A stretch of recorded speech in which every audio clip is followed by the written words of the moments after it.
Good morning students. हमने last class में flux के बारे में पढ़ा था। फ्लक्स एक स्केलर क्वांटिटी है, number of field line passing through a particular area that is known as flux. उसको हमने क्या नाम दे दिया था स्टूडेंट? फ्लक्स। फाई से रिप्रेजेंट किया था। ये कॉस्ट हमने वैल्यू निकाली थी और हमने इसके बारे में प्रॉपर्टीज़ के बारे में पढ़ा था। ठीक है स्टूडेंट, आज हम करने जा रहे हैं गॉस की एप्लीकेशन एंड गॉस थ्योरम। तो हुआ क्या स्टूडेंट, कूलाम की हेल्प से अभी तक आपने इलेक्ट्रिक फील्ड निकाला एक्सियल पे, एक्सिस पे, इक्वेटर पे। फिर आपने एक सर्कुलर रिंग के लिए इलेक्ट्रिक फील्ड फाइंड किया। हमने लास्ट एक ये सर्कुलर रिंग के लिए एक्सिस पी पॉइंट पे हमने इलेक्ट्रिक फील्ड फाइंड किया था।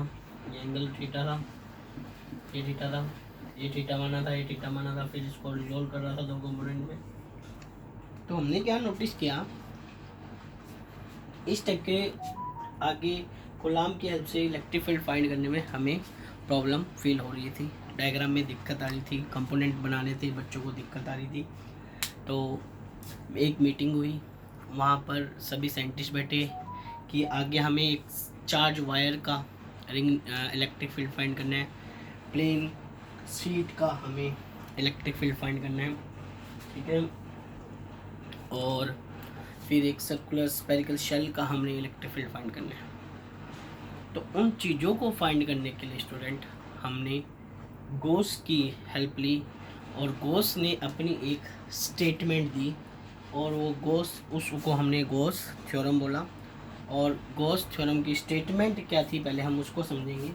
Statement of Gauss theorem important है student, examination point of view से भी इम्पोर्टेंट है और बहुत बार एग्जाम में आती रहती है। ठीक है, तो स्टेटमेंट क्या है? Gauss law. आज का हमारा टॉपिक क्या है?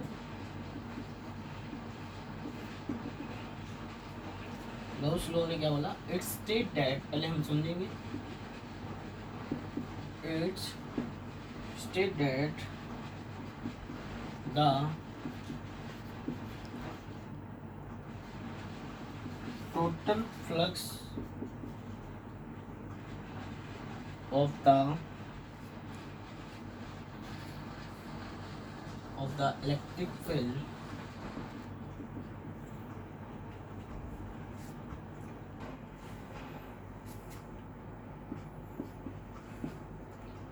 गॉस ने जो स्टेटमेंट दी स्टूडेंट वो क्या दी?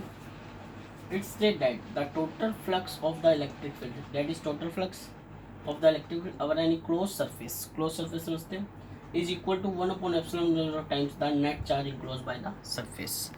देखो समझेंगे स्टूडेंट, हम इसको समझने के लिए क्या करेंगे। मान लो ये हमारे पास एक क्लोज सरफेस है, इस पे चार्ज प्लस क्यू है, माइनस क्यू है, प्लस 2q है। ओके, बाहर चार्ज प्लस 3q है, यहाँ 5q है, यहाँ 2q है, यहाँ माइनस q है। According to statement of Gauss, Gauss ने क्या बोला? जो टोटल फ्लक्स है, अब आप मैंने बोल दिया इसका आपको एक टोटल फ्लक्स फाइंड करो, टोटल फ्लक्स फाइंड करो, फ्लक्स फाइंड करने। और स्टेटमेंट क्या कह रही है? जितना चार्ज इस क्लोज सरफेस के अंदर है, इस सरफेस के अंदर जितना चार्ज आ रहा है इसको लेना देना सिर्फ इसी से है। बाहर इसके क्लोज सरफेस के कितने भी चार्ज हो उससे उसको कोई मतलब, फ्लक्स को कोई भी मतलब नहीं है। ये स्टेटमेंट किसने दी हमें? गॉस ने। गॉस ने स्टेटमेंट क्या दी? It state that the total flux of the electric field over any close surface is equal to 1/epsilon times the net charge enclosed by the surface. Okay, तो total flux क्या हो जाएगा? Plus q, 2q, आपने total charge किया, plus q plus 2q minus q upon में epsilon naught, ये cut गया तो टोटल चार्ज फ्लक्स कितना आ गया? 2q अपॉन में एप्सिलॉन नॉट। बाहर 2q, 5q, minus q, 3q, इससे इसको लेना देना नहीं है। यही स्टेटमेंट थी कि सरफेस के, मान लो ये क्लोज सरफेस है, इसके अंदर कितना चार्ज है, सिर्फ उसका नेट फ्लक्स इन सब टोटल चार्ज के इक्वल होके 1/epsilon टाइम्स के होगा। बट बाहर इसके कोई भी चार्ज है उससे इसको लेना देना नहीं है, मतलब बाहर से इसको बेचारे को कोई भी छेड़छाड़ नहीं करी। ये स्टेटमेंट हमें किसने दी? गॉस जी ने। ठीक है। तो इस स्टेटमेंट के गॉस ने अपनी स्टेटमेंट के अंतर्गत जो हमें अभी आगे गॉस की एप्लीकेशन में सोल्व करना है उसको देखेंगे। तो देखिए स्टूडेंट, ये क्या थी इसकी स्टेटमेंट, फॉर्मूला क्या बन गया, phi equals to Q upon epsilon naught. और फ्लक्स किसके इक्वल होता है, इलेक्ट्रिक फ्लक्स से हमने पढ़ा था ई डॉट डी एस, इसके इक्वल भी हो सकता है क्लोज सरफेस के, ठीक है। तो अब यहाँ ये भी लिख सकते हो इसको, E dot D S equals to, ये भी लिख सकते हो, ठीक है। और इसकी यूनिट क्या हो जाएगी, इलेक्ट्रिक फ्लक्स की यूनिट आपको पता ही है क्या होती है, इलेक्ट्रिक फील्ड की क्या होती है, न्यूटन पर कूलम, इसकी क्या होती है एफ अपॉन क्यू, और ये डी एस है, फ्लक्स की यूनिट क्या होगी न्यूटन पर कूलम, और ये क्या है मीटर स्क्वायर, ओके। ये इलेक्ट्रिक फ्लक्स की क्या होगी ऐसा ही यूनिट। तो अब इस स्टेटमेंट को इस तरह से लिख सकते हैं। जो जेई के अंदर एक बार क्वेश्चन आया था स्टूडेंट, आईआईटी के अंदर जेई के अंदर, वो क्वेश्चन क्या बना था कि ये दे दिया था, ठीक है, और ये एक डायपोल दे दिया था और इसे एक क्लोज सरफेस दे दी और पूछ लिया था टोटल फ्लक्स क्या होगा, टोटल फ्लक्स क्या होगा क्लोज सरफेस का। आपको पता ही है स्टूडेंट, अभी स्टेटमेंट पढ़ी, टोटल फ्लक्स किसके इक्वल होता है, sum of the charges of close surface plus q minus q, कितना हो गया plus q and minus q, और वो किसके इक्वल होता है epsilon naught n, plus q minus q क्या हो गया स्टूडेंट जीरो, तो टोटल फ्लक्स क्या आ जाएगा इसका जीरो। जेई के अंदर क्वेश्चन आया था स्टूडेंट, ठीक है। तो इस टाइप से क्वेश्चन आ जाता है, कई बार इस टाइप से क्वेश्चन दे जाता है स्टूडेंट, फ्लक्स इसके लिए निकालने क्वेश्चंस की प्रैक्टिस करें हम, एग्जांपल के तौर पे ले रहे हैं और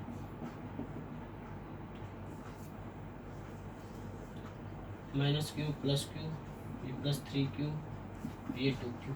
अब पूछ लिया इसका टोटल फ्लक्स क्या होगा, तो आंसर क्या होगा स्टूडेंट, फ्लक्स 5 कोस्ट आप क्या कर सकते हो Q1 प्लस Q2, 3 चार्ज है इस सरफेस के अंदर, अपॉन में epsilon not times minus Q plus 3 Q upon में एप्सिलॉन नॉट, ये गया तो 5 क्या आ गया 3 क्यू अपॉन में एप्सिलॉन नॉट। तो आई थिंक आप और ढंग से समझ गए होंगे इसके एग्जांपल से। अब हमें बहुत बार स्टूडेंट एग्जाम में गॉस थ्योरम को प्रूफ करने के लिए पूछता है, तो गॉस थ्योरम को प्रूफ करने जा रहे हैं हम, proof of Gauss theorem most important है एग्जामिनेशन पॉइंट ऑफ व्यू से, एग्जाम में आता रहता है। प्रूफ ऑफ गॉस थ्योरम करने जा रहे हैं और इसके लिए हमने स्टूडेंट कंसीडर कर लिया जो सरफेस हमने लिया स्पेरिकल लिया वो सिमेट्रिकल है, कैसी है सिमेट्रिकल, ये हमने सपोज कर लिया स्पेरिकल सिमेट्रिक सरफेस ही लेंगे गॉस थ्योरम, जो प्रूफ होगी वो किसके लिए होगी स्पेरिकल सिमेट्री के लिए, ओके। तो हमने कंसीडर कर लिया हमारे पास एक स्पेयर आइसोलेटेड पॉजिटिव एक स्पेयर है, क्या है एक स्पेयर,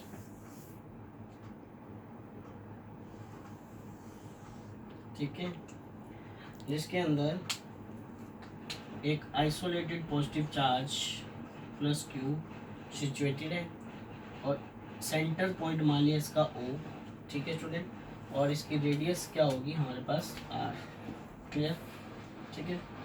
पॉजिटिव चार्ज है तो ऑब्वियस सी बात है student, electric field line positive charge के लिए कैसे निकलती है आउटवर्ड, तो जो इलेक्ट्रिक फील्ड बनेगा इसके लिए हमारे पास वो कैसा आएगा स्टूडेंट, हमारे पास आउटवर्ड, क्लियर।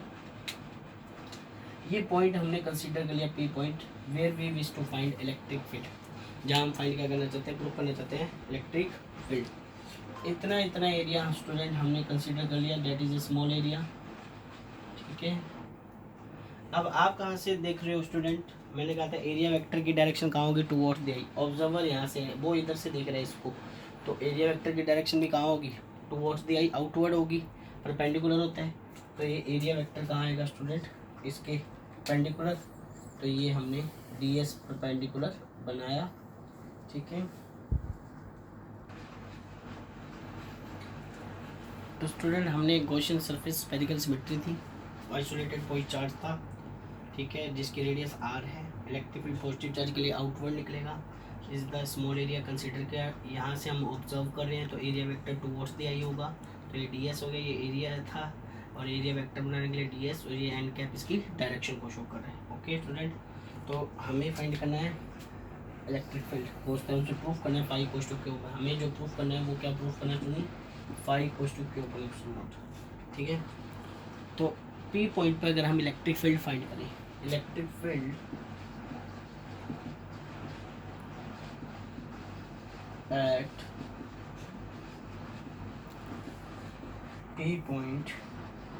तो इलेक्ट्रिक फील्ड का फॉर्मूला क्या था स्टूडेंट हमारे पास, के क्यू अपन में आर स्क्वायर, और ये आर वेक्टर यूनिट वेक्टर, हम इसके डायरेक्शन को शो कर सकते हैं। ठीक है स्टूडेंट, ई इक्वल टू ये था। ठीक है, और फ्लक्स फाइंड करें अगर हमें फ्लक्स फाइंड करना है phi flux through area D S is flux through area D S is small area लिया है तो स्मॉल फ्लक्स होगा student, D phi equal to हमारे पास क्या आएगा, ई डॉट डी एस। देखिए स्टूडेंट वापस समझेंगे, इस पी पॉइंट पर पहले हमारे पास इलेक्ट्रिक फील्ड के क्यू पॉइंट में आर स्क्वायर मिला। फ्लक्स फाइंड करने का प्रूफ ही ये करना है, इस स्मॉल एरिया की वजह से जो फ्लक्स आएगा वो कैसा आएगा, D phi equal to E dot D S. इसको हम ये वेक्टर प्रोडक्ट में है, इसको हमने मैग्नीट्यूड में चेंज किया तो मैग्नीट्यूड में क्या आ गया, E dot E D S cos theta. And what is the value of theta, E and D S दोनों सेम डायरेक्शन में, यानी कि ई पैरेलल है डी एस के। स्टूडेंट थीटा क्या हो जाता है, 0, तो हमने वैल्यू रखी D phi equal to E D S cos 0। और स्टूडेंट आप सभी इंटेलिजेंट हो, कॉस 0 आपको पता है क्या होता है 1, तो डी फाई इक्वल टू क्या आ जाएगा, ई डी एस। इस स्मॉल एरिया का फ्लक्स फाइंड किया स्टूडेंट हमने, टोटल का निकालने के लिए हम क्या कर देंगे, टोटल का निकालने के लिए क्या कर देंगे स्टूडेंट, इंटीग्रेशन। क्या कर देंगे, इंटीग्रेशन। तो आप बात करें total flux passing through the surface is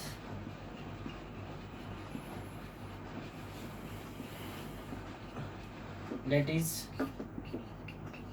d phi equals to a dot ds, d phi equals to a dot ds। Student ये जो बात चल रही है हमारे पास टोटल फ्लक्स की, इसका आप बात कर सकते हो d phi d ds। ये जो सिंबल है स्टूडेंट ये क्लोज सरफेस का है, किसका सिंबल है, क्लोज सरफेस का। तो हम बात कर रहे हैं स्टूडेंट क्लोज सरफेस की, फ्लक्स फाइंड करना है। ठीक है, this is equation first, this is equation second, using first and second D phi का इंटीग्रेशन तो फाई हो जाएगा। ई की वैल्यू रख दे स्टूडेंट, ई की वैल्यू क्या है, ई की वैल्यू क्या है स्टूडेंट, के क्यूब वन में R square D S. Okay, ये हमारे पास क्या है स्टूडेंट, एक स्पेयर है, के क्यू आर स्क्वायर सब क्या है कांस्टेंट। ये इंटीग्रेशन से क्या आ जाएगा स्टूडेंट, बाहर, तो ये क्या आ जाएगा इंटीग्रेशन से बाहर, के क्यू बोल में आर स्क्वायर, और ये हो जाएगा डी एस। डी एस को हम क्या दे सकते हैं, total area of surface, surface of area क्या होता है स्टूडेंट, 4 पाई आर स्क्वायर।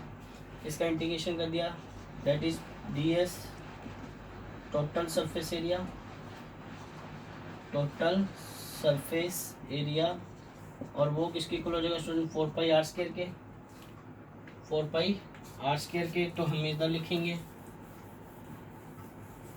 तो फाई इक्वल टू किसके आ जाएगा स्टूडेंट, फाई इक्वल टू के क्यू बोल में आर स्क्वायर, डी एस की जगह आपने क्या लिख दिया student, 4 pi R square, R square से आर स्क्वायर कैंसिल, तो फाई इक्वल टू क्या हो जाएगा, के क्यू बोल 4 पाई, और इलेक्ट्रोस्टैटिक कांस्टेंट से के क्या था 1/4 पाई एप्सिलॉन नॉट, वैल्यू रखी 1/4 pi epsilon naught Q 4 pi, 4 pi से 4 पाई कैंसिल, तो स्टूडेंट प्रूफ क्या हो गया, phi equal to Q upon epsilon naught. ये हमारे पास क्या हो गया रिजल्ट। वापिस समझेंगे, पी पॉइंट पे हमें इलेक्ट्रिक फील्ड इंटेंसिटी फाइंड करनी थी। इलेक्ट्रिक फील्ड क्या हो गया, K Q upon R square, R cap, वहाँ आप आर कैप शो कर भी कर सकते हो। और इस स्मॉल एरिया की वजह से जो फ्लक्स आया वो आया D phi equal to E dot D S. इसको मैग्नीट्यूड में लिखा कॉस थीटा, थीटा की वैल्यू क्या होगी 0, बिकॉज ई और डी एस दोनों सेम डायरेक्शन में थे।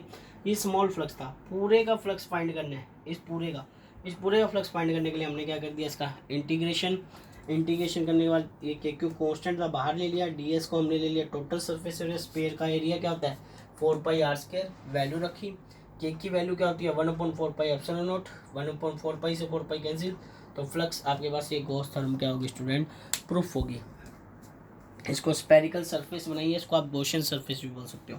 तो आगे जो स्टूडेंट हम ये प्रूफ हो गया, आगे जो स्टूडेंट हम अब इसकी एप्लीकेशंस करेंगे उसके लिए हमें गॉसियन सरफेस बनानी पड़ेगी, और गॉसियन सरफेस की कुछ प्रॉपर्टी है उसको हम पढ़ेंगे। गॉसियन सरफेस की प्रॉपर्टी है, it does not depend upon any shape and size. Gaussian surface की फर्स्ट प्रॉपर्टी क्या है, वो शेप और साइज पे डिपेंड नहीं करती, वो सिर्फ किस पे डिपेंड करेगी, उसकी क्लोज सरफेस पे। किस पे डिपेंड करेगी, क्लोज सरफेस। तो प्रॉपर्टी पढ़ेंगे, आई थिंक इसमें कोई डाउट नहीं है स्टूडेंट। तो प्रॉपर्टीज़ और एप्लीकेशन को स्टूडेंट हम कल करेंगे। आज के लिए इतना ही है। If you have any doubt from this lecture, please comment the inbox.